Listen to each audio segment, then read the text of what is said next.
Dear students, हम सब पढ़े vector differential operator. Vector differential operator को डेल्टा या नेबला बोला और उसको डिनोट किया डेल्टा से। इसको चाहे डेल बोलो चाहे नेबला बोलो। ओके, इसकी वैल्यू जो होती है वो होती है del by del x i के साथ plus del by del y j के साथ plus del by del z के साथ। ये एक वेक्टर क्वांटिटी है, जैसा इसका नाम ही है वेक्टर डिफरेंशियल ऑपरेटर। ये डिफरेंशिएट करता है, ये ऑपरेटर जिसके साथ लगेगा उस पर डिफरेंशिएट करेगा। ओके, ये ऑपरेटर जब किसी स्केलर से के फंक्शन के साथ कनेक्ट होता है तो वो ग्रेडियंट कहलाता है। जब यही ऑपरेटर किसी वेक्टर के साथ डॉट प्रोडक्ट में कनेक्ट होता तब वो डाइवर्जेंस कहलाता है। यही ऑपरेटर जब किसी वेक्टर के साथ क्रॉस प्रोडक्ट में कनेक्ट होता तब वो कर्ल कहलाता। मीन्स स्केलर फंक्शन का ग्रेडियंट निकाला जाता है और जो आता है वो एक वेक्टर क्वांटिटी आती है। क्लियर?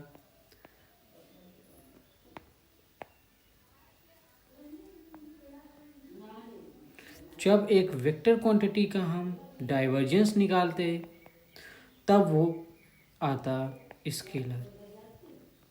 जब हम किसी वेक्टर क्वांटिटी का कर्ल निकालते तब वो आता वेक्टर क्वांटिटी। क्लियर? ये चीज़ क्लियर होनी चाहिए, एकदम क्लियर होनी चाहिए। ओके, ऐसे देखा जाए ग्रेडियंट एक वेक्टर क्वांटिटी है, डाइवर्जेंस एक स्केलर क्वांटिटी है और कर्ल एक वेक्टर क्वांटिटी है। ओके, तो हमें पता है जो वेक्टर क्वांटिटी होता है उसकी हम दो चीज़ें निकाल सकते हैं। एक तो हम उसका डाइवर्जेंस निकाल सकते हैं, दूसरा हम उसका कर्ल निकाल सकते हैं। तो हम ग्रेडियंट का डाइवर्जेंस निकाल सकते हैं, ग्रेडियंट का कर्ल निकाल सकते हैं। मीन्स हम लिख सकते हैं divergence of grad of phi, curl of grad of phi. Clear? Scalar quantity का केवल हम निकाल सकते हैं ग्रेडियंट, तो ग्रेडियंट हम निकाल सकते हैं डाइवर्जेंस का। और फिर वेक्टर क्वांटिटी की हम दो चीज़ें निकाल सकते हैं, डाइवर्जेंस और कर्ल। मीन्स हम निकाल सकते हैं divergence of curl of F और कर्ल ऑफ एफ। हम देखेंगे इन पांचों चीज़ों की वैल्यू क्या होगी।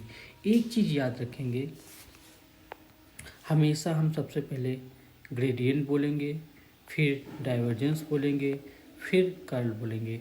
ये स्केलर पे अप्लाई होता है, वेक्टर आता है। ये वेक्टर पे अप्लाई होता है, स्केलर आता है। ये वेक्टर पे अप्लाई होता है और वेक्टर आता है। क्लियर? तो सबसे पहले हम देखते हैं divergence of gradient of phi.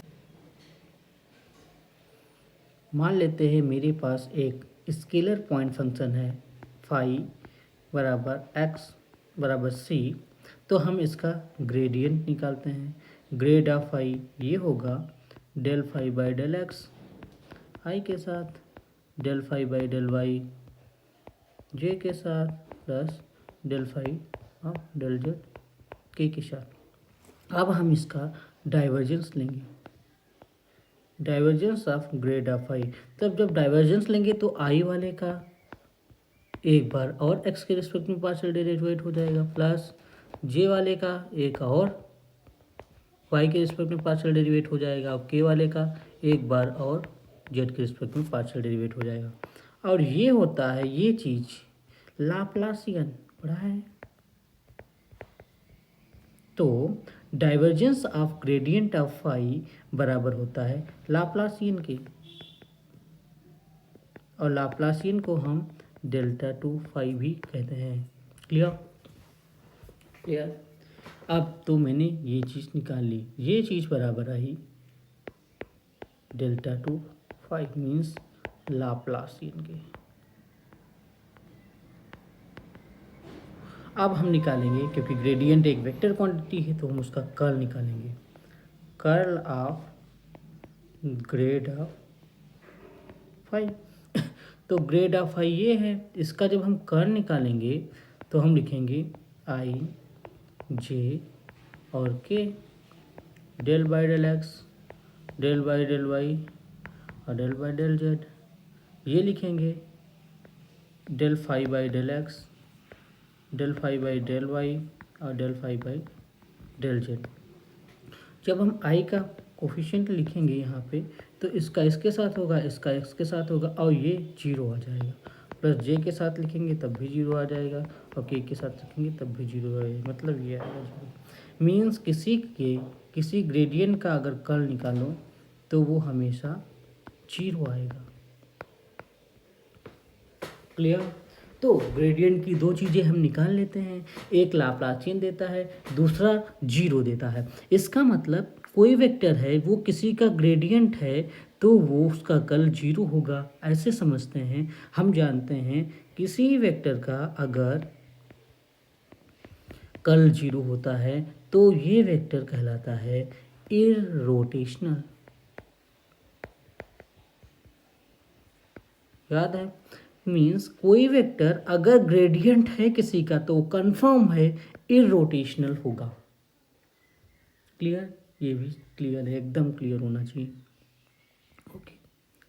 Okay हमने निकाली ग्रेडियंट की दोनों चीज़ें।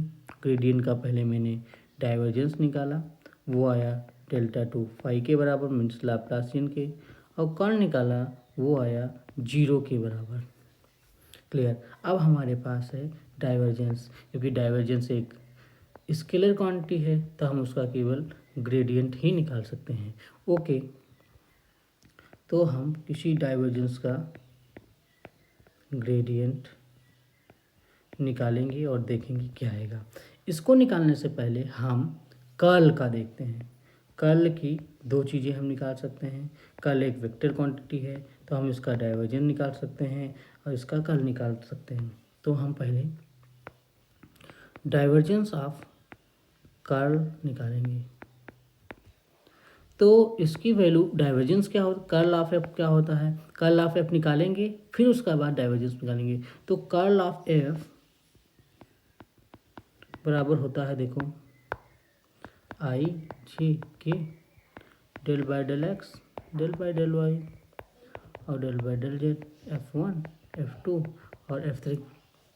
इसका इसके साथ, इसका इसके साथ मीन्स आता है आई के साथ del F3 by del Y minus का del F2 by del z minus का जे के साथ del F3 divided by del x minus del F1 divided by del z plus के साथ del F2 divided by del x minus का del F1 divided by del y. ये है। जब हम इसका डाइवर्जेंस लेंगे मीन्स इसको हम x के रिस्पेक्ट में करेंगे, इसको हम y के रिस्पेक्ट में करेंगे, इसको हम z के रिस्पेक्ट में करेंगे। तो divergent of curl of f बराबर हो जाएगा पहली वाली चीज़ को x के रिस्पेक्ट में करना, तो del by del X of F3 divided by Y minus del of F2 divided by del Z. इसको y के रिस्पेक्ट में del by del Y minus sign के साथ, माइनस साइन हमेशा लेते हैं, और इस चीज़ को z के रिस्पेक्ट में, क्योंकि ये सब कंटिन्यूअस फंक्शंस होते हैं इसीलिए डेल F3 बराबर डेल एक्स वाई बराबर हो जाएगा। तो देखो ये चीज़ F3 वाला ये है, ये चीज़ ये इससे कैंसिल आउट हो जाएगी, F2 वाला ये है इससे कैंसिल आउट हो जाएगा, और ये चीज़ इससे कैंसिल आउट हो जाएगी, ये जीरो आ जाएगा। मीन्स किसी का डाइवर्जेंस, किसी कर्ल का डाइवर्जेंस अगर हम लेंगे तो वो जीरो आएगा। क्लियर। ये मतलब है कोई फंक्शन किसी का कर्ल है तो वो हमेशा सोलेनॉइडल होगा। तो कर्ल एफ हमेशा सोलेनॉइडल होता है। ओके, अब बात रही curl of F. Curl of F, ये इसमें और जो डाइवर्जेंस होता है, डाइवर्जेंस नहीं, ग्रेडियंट ऑफ डाइवर्जेंस जो होता है उस दोनों में रिलेशन होता है। ये रिलेशन मैं आप लोगों को नहीं बता रहा हूँ, इसको आप लोग निकालेंगे। अब समरी देखते हैं। देखो, हमारे पास ग्रेडियंट एक वेक्टर क्वांटिटी थी, डाइवर्जेंस एक स्केलर क्वांटिटी थी, कर्ल एक वेक्टर क्वांटिटी थी। इसका जब मैंने वेक्टर क्वांटिटी है तो इसका मैं डाइवर्जेंस निकालूंगा, इसका हम कर्ल निकालेंगे। जब मैंने डाइवर्जेंस निकाला तो वो लाप्लासियन के बराबर आया, कर्ल निकाला तो वो 0 के बराबर आया। मीन्स कोई अगर फंक्शन है जो किसी का ग्रेडियंट है तो वो हमेशा इररोटेशनल होगा। ओके, डाइवर्जेंस अभी रुक जाओ, कर्ल में हमने निकाला क्योंकि वेक्टर क्वांटिटी है, डाइवर्जेंस ऑफ कर्ल और curl of curl, curl of curl, curl of gradient of divergence, इन दोनों में रिलेशन होता है और इसकी वैल्यू 0 के बराबर होती है। डाइवर्जेंस ऑफ कर्ल की वैल्यू 0 के बराबर होती है। इसका मतलब कर्ल हमेशा है, कर्ल किसी फंक्शन का वो हमेशा सोलेनॉइडल वेक्टर होता है।